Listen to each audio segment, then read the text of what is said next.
and gentlemen, introducing Route 98. Take it away. Hello, my name is Kateko, and my poem is entitled Victim Blame. Mother, sister, aunt, niece, daughter, girlfriend, wife, I plead. Regardless of the title, they are the diamond in the rough, the rose in the thorn bush, the light at the end of the tunnel. For you see, they nourish the drought-stricken soil that is our society.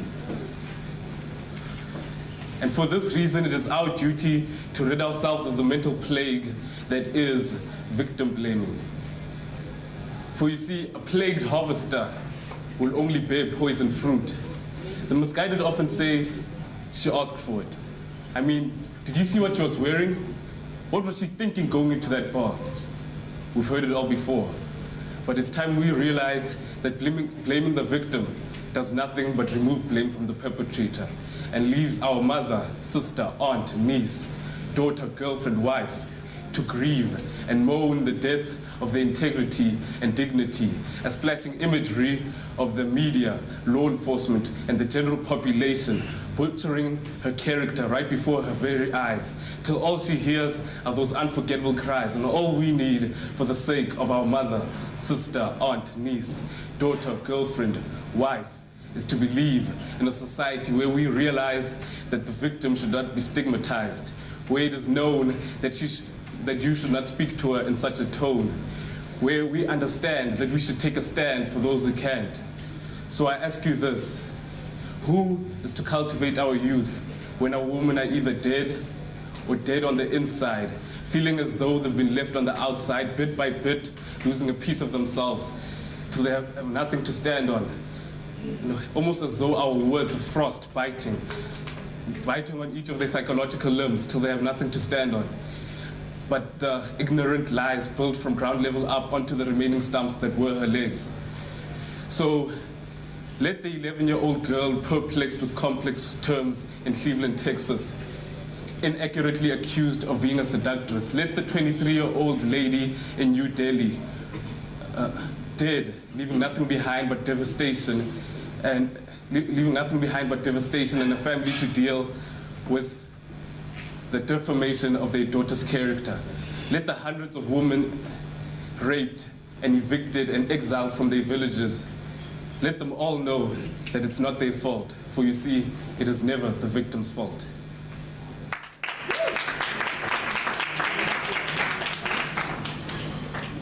It's never the victim's fault.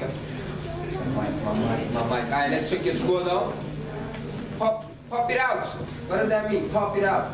Poetry, you know, 767 7075. Let's hear it for your duet. And then one more solo and we will do your tag team. Let's go, Route 98. Hello.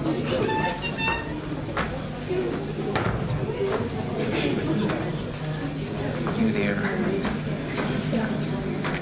You going down? What's going on? Because I'm going to stand next to you. Hold on a second. What's going on? Boom, boom. Oh, okay. Can we go? Oh, okay. Hello? The topic of a poem is about rape. It's about a rapist that suddenly grew conscious a month later after the raping situation. Okay, go. You can start.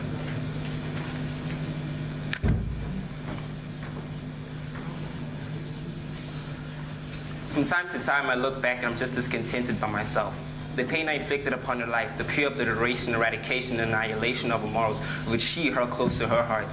I just regarded her emotions and regarded her as nothing. Now all I ever get are flashing images, flashbacks of her screaming, tearing, and the devastation in her eyes. Never in my life had I come across a fear of that magnitude. Her aura made up of pure, undiluted agony, and to her my existence was nothing more than debilitated, dismal, and purely godforsaken. There's a certain glitch I can't shake off, certain incomprehensible thoughts I can't pardon. Out of all the bruises and scars you left on me, the deepest ones roar in the depths of my thoughts, echoing in the shadow of my presence as my blood-stained tears fill the crevice of my heart.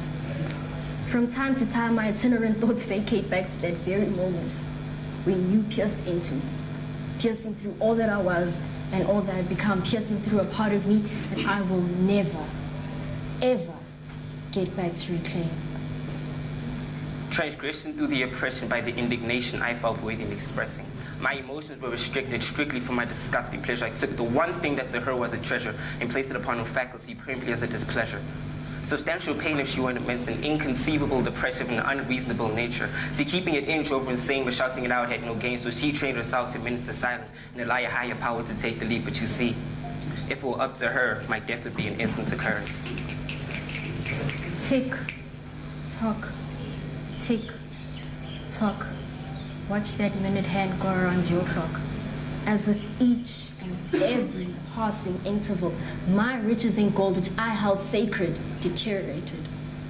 Tick, tock, tick, tock, as my chamber of secrets from which my soon-to-be blossom buds was abruptly uprooted in the most inhumane way. After trials and repetition, it seems as though she was shattered. In a single week, her soul had departed, her heart disintegrated. She had become an emotionless, motionless being, a sexual puppet at most, simply for my sexual pleasure. Her fully profound happiness was a feeling felt way back when, so overcome by emotion, it's gotten to the point that she just disregards it. You debauched, disrespectful, sickening, illiterate, inhumane, bastard! How dare you bestow a calamity of such magnitude upon me? I pray you rot. I pray you burn in the deepest, most darkest pits of hell. But that which I ask to be bestowed upon you will never, ever be equivalent to that which you bestowed upon me. Never could I have thought that I could be so sadistic, so self-conscious, and lately there's a constant reoccurrence of a simple, painful vision. It's the moment that I could tell from the look in her eyes that she felt that death was her only sense of freedom. As vicariously pure as the white pigment seems, as joyous as the kid I have never seen in the candy store, I illuminated. And now, now I merely flicker. Because like an earthquake, you destroyed all that is in my wake, and now I remain disconnected within the confines of my displacement, wishing to depart from this mortal annihilated existence. Disassociating myself of this vandalized vessel, rid me of this dirt, this impurity, this sin.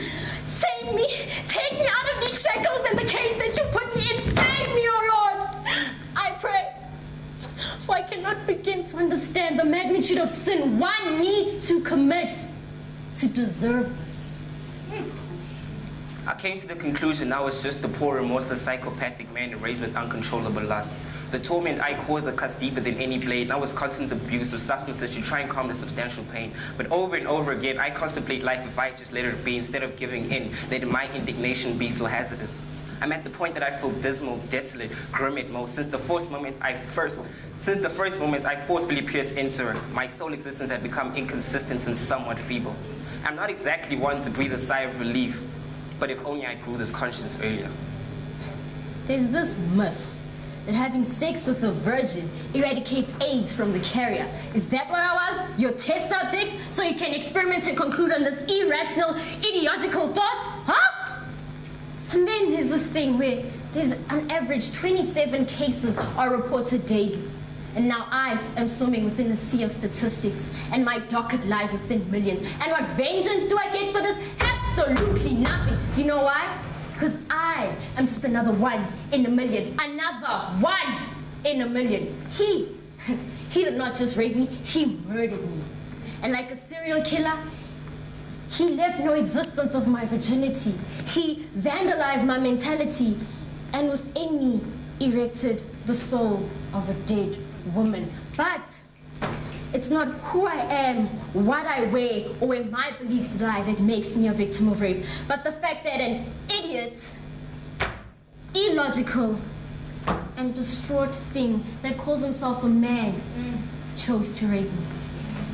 Acting irrational, rationalize the fact of the matter, matters of depression being factual. Even with my freedom, I should execute what she was too broken to accomplish, what God was too forgiving to perform, what the South African law justice system was too corrupt to undertake. A pistol to their head is simply what all us rapists deserve.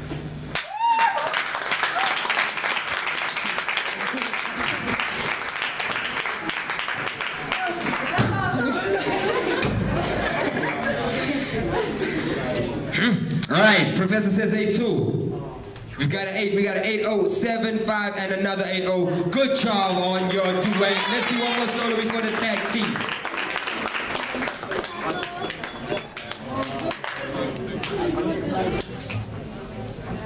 Afternoon. Hello. My poem is Her Unheard Words. Beautiful, beautiful, curved, intelligent woman. That's what she is. But you see, intimidated, dependent, weak, coward-like nature, conniving, manipulative, and impetuous. That's what he is. The only reason he suppresses her is because he's constantly nailed by his own kind. Too afraid to pick on someone with the same mind, he encapsulates her, restricts her, and binds her from her own sense of pride. He finds strength from her weak, defeated voice, saying nothing that builds and often makes a noise. Where is my food? Why is this here? You stupid woman, you lazy woman, nothing but trash. He lays his hands on her because other men have raised their hands on him. You coward. She's not to be treated like a punching bag, nor like a rag. She's not to be left on the floor or pushed against the door. She's not just a figure of seduction. She's a God-given figure there to help build a foundation. She is a woman, a phenomenal woman. Out of the form of his ribs, out came her formation. Just like the ribs of a man is on his side, she's there to walk side by side with him. She was not created by the skull, by the parts of his skull. Therefore, you are not above her. Nor was she created by the form of his feet. That's why you should not walk on her. She is a woman, a phenomenal woman. Influential in her speech so strong, any man would want to ball out. Her life is not to be measured by the likes she gets on Facebook, nor by the magnitude of Instagram followers she has. For life is not an edit. For life is not an edit.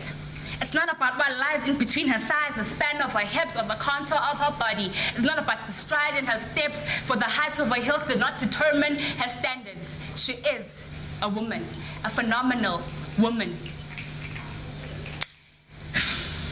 She is a woman, a phenomenal woman. You are beautiful. You are strong. You are influential. You are a woman. Phenomenally, she is a woman. You strike a woman, you strike a rock. Tell them, no edit. And I see your photos. Who uses filter? I'm joking. All right. Let's see your scores. You got 7, 7, 9, 8, 5, 7, 0, and 7, 7. Who's leading the group? Are you leading the group? All right, choose 2. Put one back you don't like. Don't mention out so loud.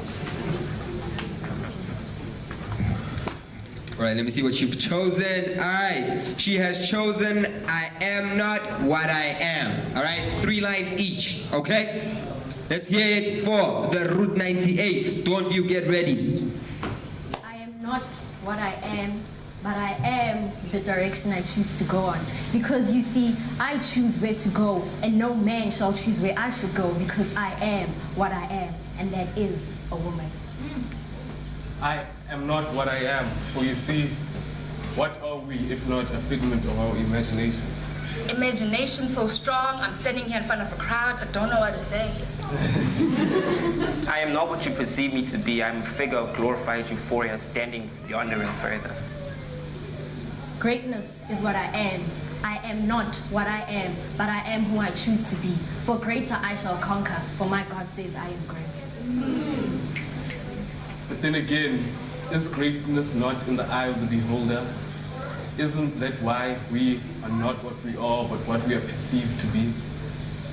Perceived to be, I'm just like Oscar Pistorius, I'm so notorious. Watch out, because I'll shoot you down. I'm tired of being perceived for what I'm not. For once, I would like to be conceived for what I am. I am what I am not. I look in the mirror and I ask myself, am I truly who I am? Or am I merely a figment of my imagination? Following the crowd, telling myself, I am what I am. Does this mirror reflect who we really are, or is it what we think we are? What we want people to see us to be. To see us to be, we're all poets, we have lyrical ability, so we are who we are. Who am I really? That's a question not even I can answer. I am what I am. Yeah. Alright, let's see your scores.